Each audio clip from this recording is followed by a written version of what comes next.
On this episode of the podcast, it is never too late to join any industry. With hard work, honesty, integrity, and a clear vision, anything is really possible, especially the wine industry. Enjoy. As a freelance videographer, I run into many obstacles both creatively and financially. So I met with inspiring and motivating individuals who are breaking these boundaries, turning their passions into a source of income. My goal is to gain a new perspective through the experience and challenges they face each and every day. My name is MJ Vallejo, and this is the Creative Crucible podcast. Test, 1, 2. Okay, I think we're good. I think so too. All right, cool. Give me 1 second. Okay. How's it going, everyone? It's MJ Vallejo, host of the Creative Crucible podcast. On today's show, I have somebody very special to me. I've known him for about 2-3 years now, and he is a wine enthusiast and a sommelier. Correct me if I'm saying that wrong. Is that sommelier? I couldn't correct you because that's perfect. Oh, exactly. Sommelier. Yeah. You know, the funny thing about that is it's spelled sommelier. Yeah. Where does that come from? Well, it's a French ending in a lot of French nouns end with an I-E-R. So the term comes from there, which is actually funny. I researched it recently. A guest of mine asked me what sommelier meant. And I was like, oh, it's a wine steward or a wine sales professional. But it actually turns out to be somebody responsible for cargo and the coach. For instance, in the Kingdom of France way back when, it was a porter who was responsible for in the king's entourage for all the luggage they would carry around.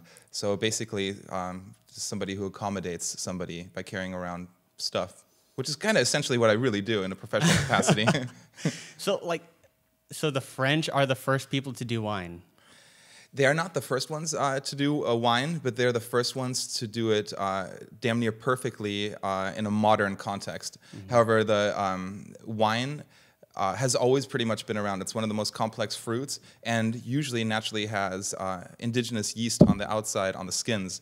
So all you really need to do is have a grape drop to the ground and then it self-ferments. So arguably cavemen and Neanderthal and Cro-Magnon man alike must have enjoyed wine in its most rudimentary form. It's been around for about 8,000 years in earnest, and 5,000 years ago it came out of the Caucasus area, and then through natural trade, it started getting to Iberian Peninsula, Italian Peninsula, and then France.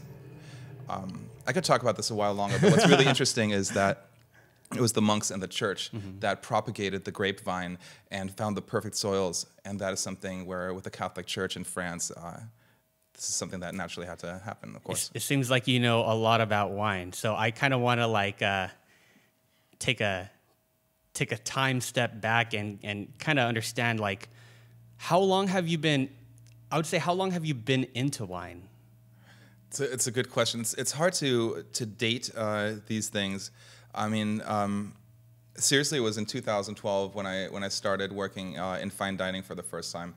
But growing up as a wee little German lad in Germania, I would watch my mom pull out a bottle of Sekt, which is a German sparkling wine made out of the Riesling grape. It's what the equivalent of maybe champagne or sparkling wine or cava or prosecco to the Germans.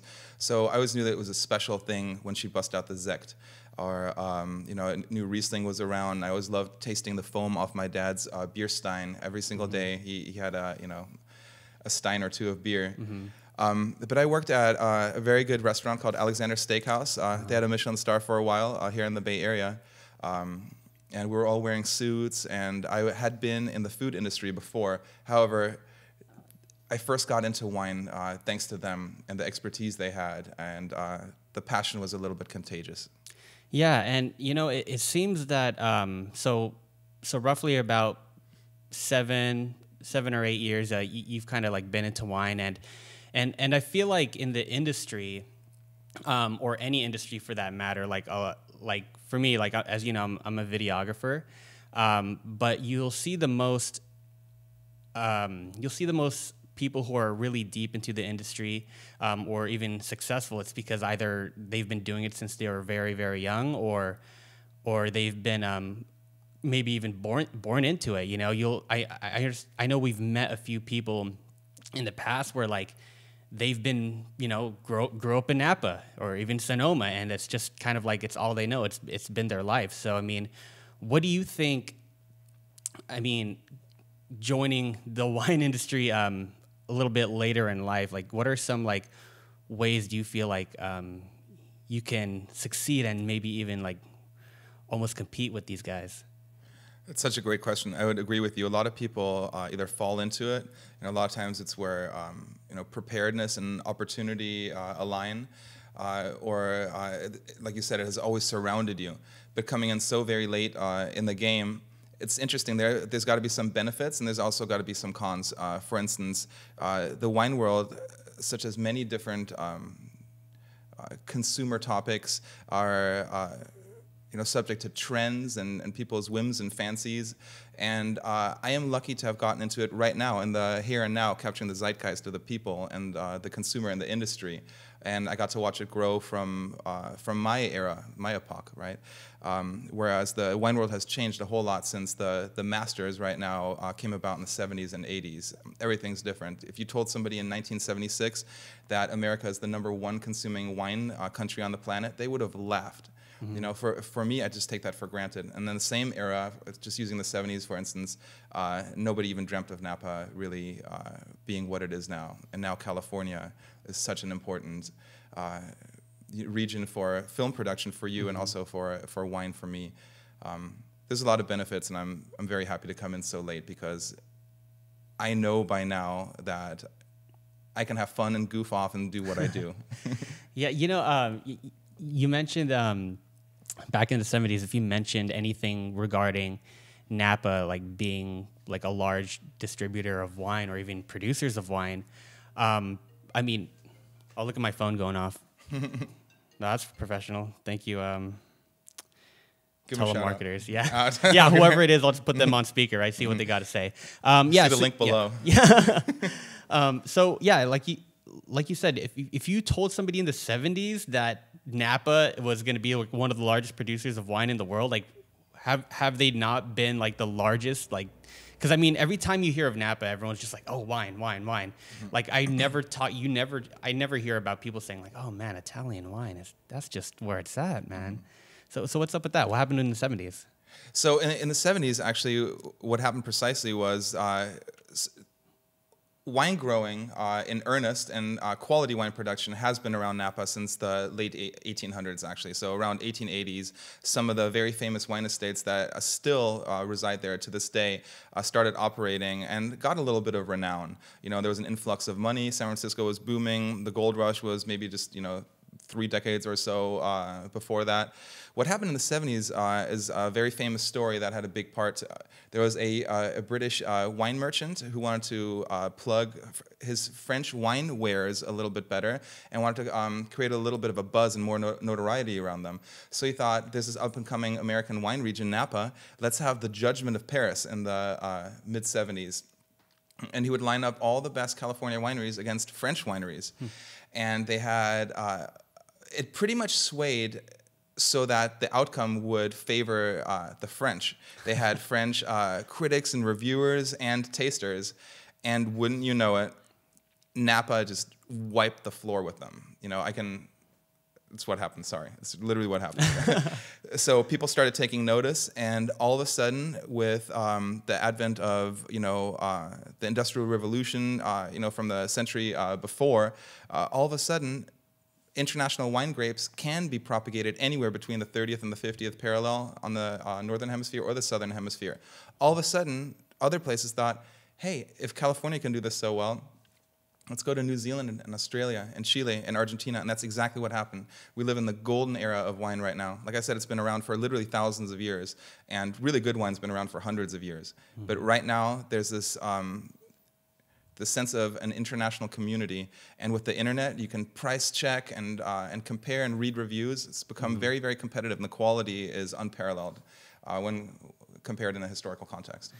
So, in a fine dining setting, what exactly does a sommelier do? Like, if I were to just say like a not even a Webster dictionary, an MJ dumbed down dictionary, I would just say he recommends wine professionally for some crazy reasons. So what exactly do you do? I'm sure there's a lot more behind the scenes, like rather than just dinner time, right?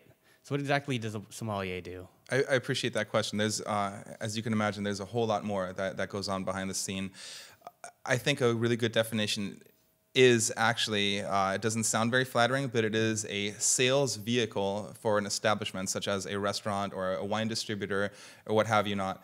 But it is a sales professional, as alcohol sales constitute the largest share of the profit margins for an establishment such as a restaurant. So in fine dining, it would be to be an on-hand expert when it comes to wine sales. And basically, I function in the capacity as a hospitality expert too, and it's about accommodating the guest. And there's a fine line between accommodating and educating and providing the best service, and also being relatable and not making them feel dumb or insignificant or unknowledgeable in front of their dates or their business partners that they are actually trying to wow. So a lot of times, you just accommodate them no matter what. And if they want to have, a halibut with a Zinfandel, classically and theoretical, that is inappropriate, but at the end of the day, a guest's happiness is my goal, and if I've accomplished that, then everyone's happy, as the revenue will have been garnered, people will get their tips, and everybody gets a slice of the pie. Okay, so there's typically only one sommelier, like, on site, like, traditionally? No, actually, in well-known establishments that do have a lot of cover counts at night, that means reservations, they will have at least two.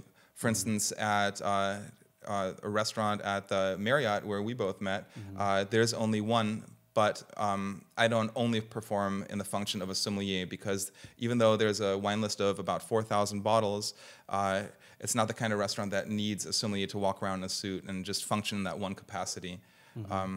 In other restaurants, I also work at a nice restaurant in Mountain View. There's a wine director, and I'm a sommelier there, pretty much his assistant. A sommelier must also purchase wine, make the decisions about wine buying, control the inventory, purchases, sales. We set the prices. Then that's also very interesting, to compare prices to your competitors, see what you can get away with the bottom line. There's so many different nuances about it. There's a lot of math, and obviously it is a business after all too. So the theory and the service is very interesting as well. So what is the steps of becoming a sommelier? I mean, you say that you have all this information that you're sharing with me, and I can imagine it's not as easy as getting a security guard card. No disrespect to any security guards out there. Everybody needs to make a living, and a lot of you guys are great. But my mom works for security guard, man. No, but no, oh my God, see, that makes everything so weird. Is that true? No. Oh my goodness, see, you would have made. Oh man, it's like, oh wow, this first guest that MJ's on, he's a total jerk. Just walk off. Yeah. No, not at all. I agree with you, actually. Yeah, so what are the steps of doing that? Like, do you study it? Is it like a test? So the thing is, actually, a common misconception is that a sommelier has to be certified. There is a certified sommelier, so you go to a governing body that accredits you and gives you a certification after you have proven your prowess in that certain field. However, you are a filmographer, and you don't have to be, have a college degree to do that. You shoot film, and you're a guy who shoots film. A sommelier does not need to be certified or have gone to school. Usually it would help, because you have to perform in that function and do a good job too, or else that'll take care of itself. To be a certified sommelier, there are different institutions, or like I said, organizations that'll accredit you. Here in the United States, the Court of Master Sommeliers is #1. There's also different types like the WSET. That's something that they do in Europe. But for the Court of Master Sommeliers, the ultimate goal is to become a master sommelier, of which right now, with the graduating class of 2019, there's only about 180 of them in the United States. What? And don't get me wrong, but there's only about 250 in the whole world. Oh my goodness. So it is literally harder to become a master sommelier than to be an astronaut. There are exponentially more astronauts out there than there are sommeliers. But that is just to become a master. Just imagine, I'm going to over-exaggerate a little bit, but tell me if this vineyard in 1986 was oxen plowed, and what is the winemaker's daughter's favorite color? It gets so arbitrary. just to prove a point, I'm over-exaggerating, but the points get so arbitrary and the figures that you literally have to have no life, but a lot of my respect, but no life and a lot of money and a lot of travel and a lot of education that goes into it. First level is introductory sommelier course. That has a 90% pass rate. For $600, you can spend 2 days at some beautiful hotel, learn about wine, and you have to try really hard not to pass. Then what I am is a level 2 certified sommelier. You just give them another $600. You study a whole bunch on theory, service, and wine tasting or wine identification. And once you pass that, it's a little bit harder. It's a lot harder, actually. But you get a cool pin, don't you? I do have a cool pin. That's right. Is it worth the $600? Yeah, oh, it is. I feel like I mean, with that pin, do you get invited to like level 2 only events? You're like, oh man, if you don't have the pin, we can't let you in, man. We got some insider stuff going on. I'll tell you, but you just got to promise me to erase this footage and not broadcast, okay? And I'll be honest. There is, once you learn the very intricate handshake, it's a big deal, but you will be let in. But seriously, sounds like a cult. It is a wine cult. I would like to say it's more of a loose association of fanatics, you know. But what really happens is the more you're involved, as is true in any industry, you get to network and you start getting invited in things, into things. And wherever there's money involved, there are going to be people after your time as well. For me as a wine buyer, there is a lot of lure to go to dinners and wineries and travel, and that gets offered a lot. That's true. However interesting it may seem at first, it does become tiresome because at the end goal is just being fleeced and compromising your vision and your integrity most of the time. But the PIN didn't really invite me to these things. It is the restaurants that I work for and people knowing, oh, you know, this guy is a sommelier there. So I get to do some amazing stuff. And wherever I travel in the world, doors are always open for me at different estates and guest accommodations too, which is really neat. And I'm only starting out too, so it's pretty damn neat. You know, it almost sounds like you're a freelancer. Is that kind of like, would you compare a sommelier to like a freelancer? So you're not exactly exclusive to a single or 2 restaurants at a time? It is interesting. There's people who who focus their sommelier activities for just one establishment, only one restaurant. I do it for 2, and I have a wine dinner coming up soon at a 3rd restaurant I used to work for. So I kind of dabble in 3. I would really like to be more involved in wine consulting, maybe wine education too. So there are different things you can freelance and branch off to. And no offense to my employers, but I'm always looking. Always looking. Just know that. I mean, it'd be foolish not to. There's so much great stuff out there. And for my employers, too, I will come back more well-rounded, knowledgeable, and my networking has expanded, too. And I'll bring back that knowledge and also more attention to the establishment for which I work by branching out and doing different things. Okay, so how important is networking? So, like, how are you doing it currently right now? Because I mean, yes, you're networking with maybe different establishments of dining establishments, but how, like, what is the split? Like, what percentage are you networking with the restaurants, and what percentage are you networking with even wineries or distributors, and which one do you feel like is more important? So it's a good question. It depends on where you lay your worth. People who have the most purchasing power, you might want to go with the distributors. If you want to go for knowledge and fun, you might want to go with the wineries, who are also in cahoots with the distributors. As far as the restaurant is concerned, they're the ones who make this happen. They're the ones who enable just the ability for you to be able to network. In the sense that because of their clout and their coattails that you get to ride, you are able to live in this world. I think networking is of the utmost importance, and I learn that more and more. I think nothing in life can be done without networking. We're all social beings. What interests me most about hospitality and wine is a sociological and, of course, chemical, biological, anthropological, geographical, and historical context. I love all that. But in the end, networking is what got me here. For instance, this job I have right now was just by serving a lady at a restaurant once. and then her husband's a wine distributor, and then she became a manager at one restaurant, and then she hired me on. Then she recommended me to this other job, and that person recommended me to the other job. And only by them, I wasn't looking, only by them saying, oh, I know this guy, Thomas Brenner. He's a wine nerd. He would be great here. And then with that renown or being plugged, the rest is history. Yeah, I feel like, the more you network, it's like you're kind of like not... The more networks you create, the less you're riding on the coattails of luck. And it just doesn't even... Like, luck is not even a factor anymore, because people start to get to know you.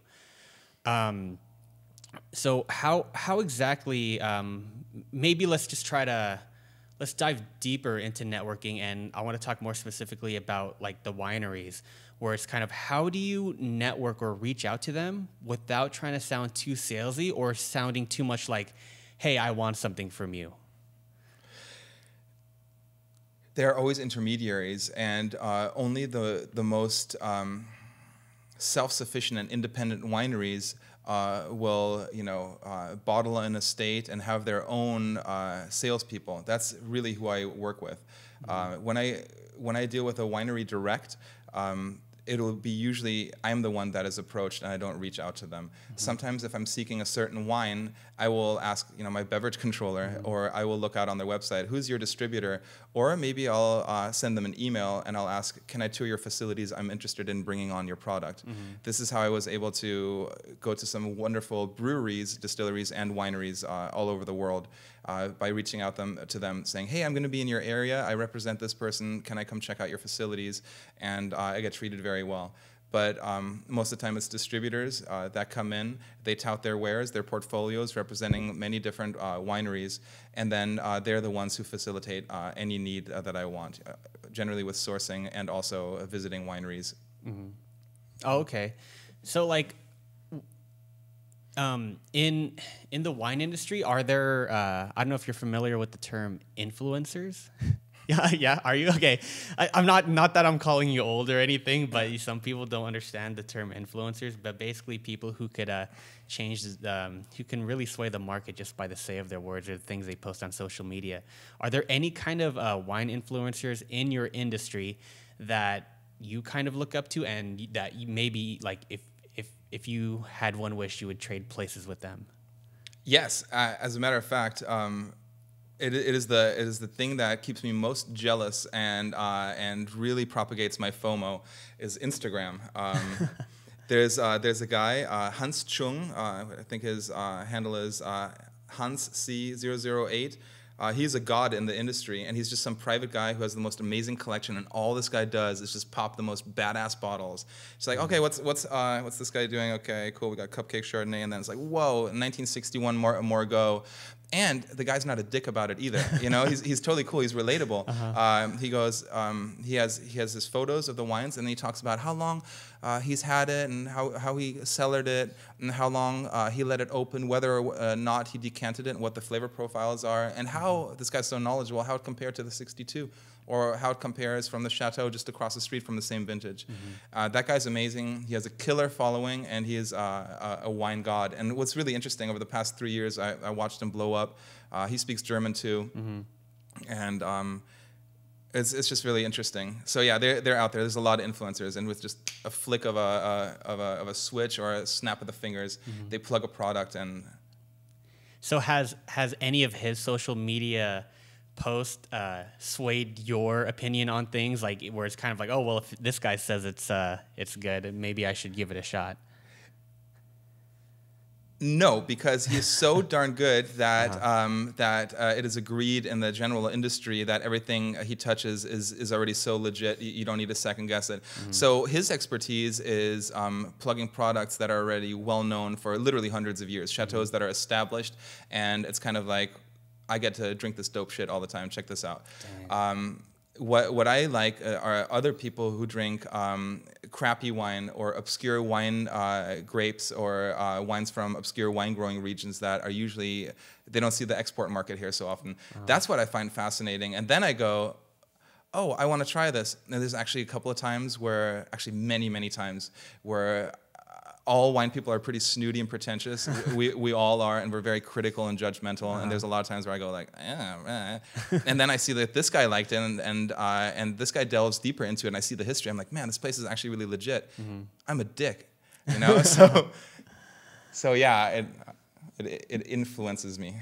Would you say that wine companies are kind of catching on to the importance of digital content and marketing? I would say they are. They'd be fools not to. It's such an amazing opportunity they should miss out on, and it's also very cost effective, right? I think it's a medium that cannot be passed by upon. Yeah, I feel like, because I mean, there's some wineries that have been around for like ages, and it's kind of like, yeah, they could get into like social media and digital marketing, but it's like they're so big to the point where like, let's say I'm just gonna throw a name out there, Mary Edwards. Yeah. Right. Yeah. Like if she just or if they just stopped like doing digital marketing, they're still gonna sell bottles of wine in cases. And why do you think that is? Well, it is, like you said, brand recognition. There's some years where Pepsi or Coke decide we're not going to do a Super Bowl commercial because they already know their name's so out there. It's just so big. So you already think somebody who wants a really good wine and is into that will go for that wine already. And they probably already put a lot of money into advertising back in the day, and now they get to garner the fruits of their labor and of their investments. But there are a lot of big wineries who will do different things, actually. For instance, Veuve Clicquot will sponsor sport events, but fancy stuff like polo or things like that. Did you say Veuve? Is that how you say Veuve? Oh, yeah. Oh, it's not Veuve Clicquot. But that's how it's spelled, right? Is that the orange label? It is the orange label, yeah.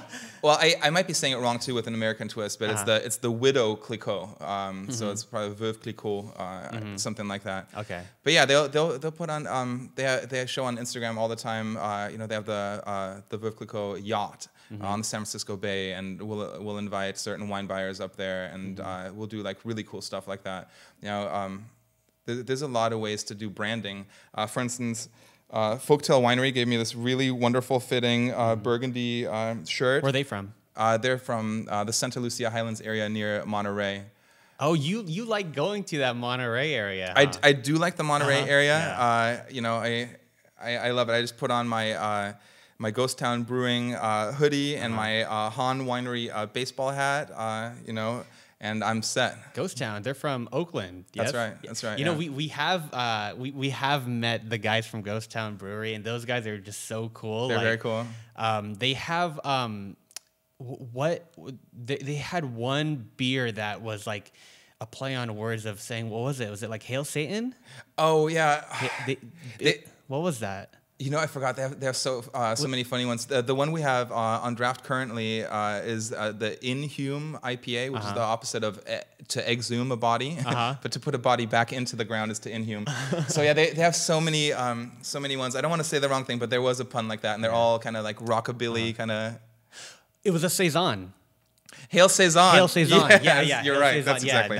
And man, that was a delicious. That was delicious. Beer. It's one of those beers that you could just sit there and just keep sipping on it, and it was essentially a good version of White Claw, if you're familiar with the White Claw. Absolutely. I love how you said that. So this is what's interesting. You liken their Saison, which I do too. It is something that has been subject to trends, right? Saison is basically a light, easy drinking patio pounder of a beer. It's supposed to be a session beer, like a farmhouse ale or something like that could be, and it's supposed to be low in alcohol.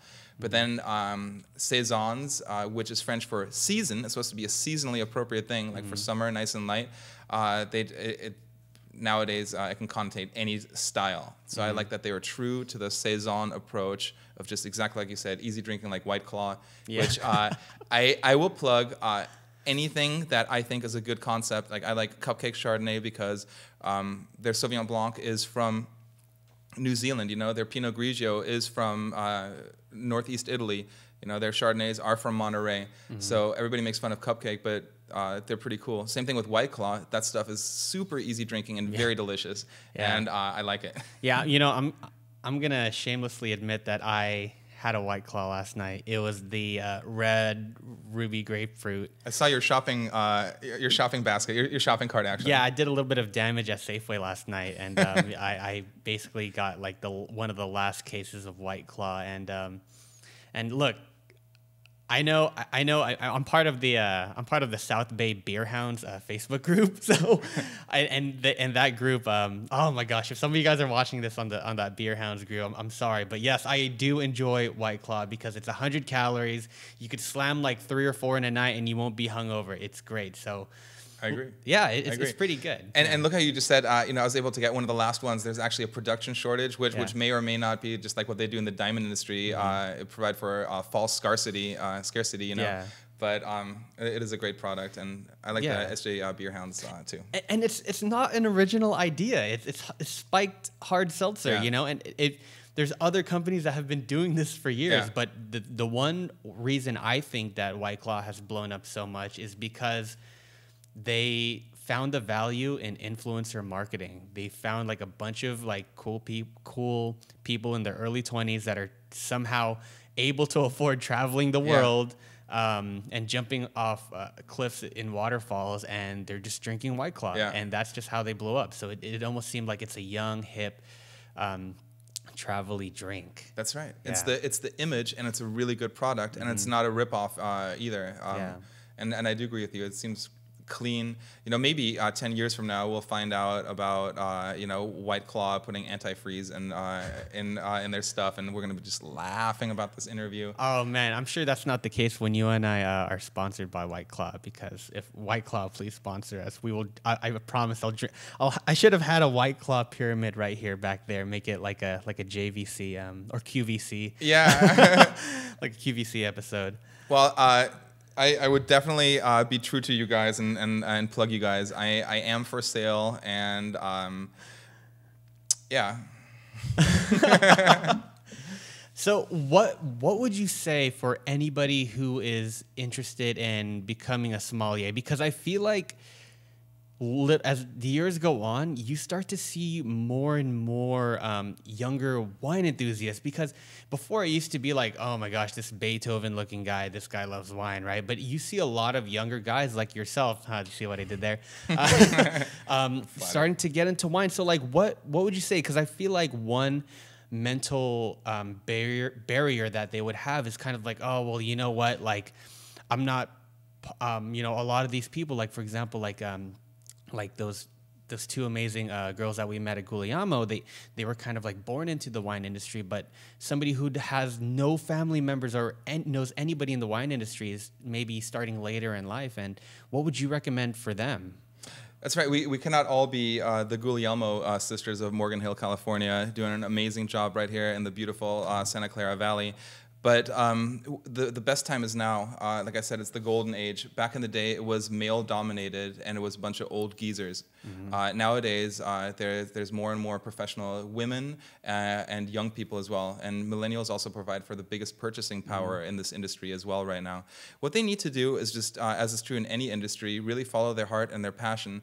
The thing is, when I sit back sometime and think, how did I become a wine guy? It was just a natural occurrence because, wine is interesting. Like I said, it's one of the most complex fruits out there that have so many different, esters and phenolic compounds that will naturally in their biological makeup mimic the flavor of a pineapple or an orchard fruit like a pear or an apple, certain type of citrus, or a green bell pepper because of the amount of pyrazines in it. And I find that fascinating. And I also, like I said, I love people and sociology and just think about nature and climate and that which surrounds a vineyard site. If you're into all those things, and you enjoy wine, which is classy, but it still gets you fucked up, which is like just amazing. It has everything. Yeah. Whatever you want to talk about, you can like hobnob with bums under the overpass with a burning trash can, or play golf with all sorts of high society people. Wine is always around. I would say follow your passion, and if that is it, go into the wine industry. Work for a restaurant. Once you get certified, that also really helps. But it's weird that I came into it. but it just makes sense with my passions. However, I could be doing other stuff too. I could easily be an art expert too, or a travel writer. I would enjoy all those things. It's really interesting where certain paths and trajectories take you in life. Yeah, I remember we spoke I think like it was like last year. You were really into BMX biking. That's right. I was working on the pro circuit.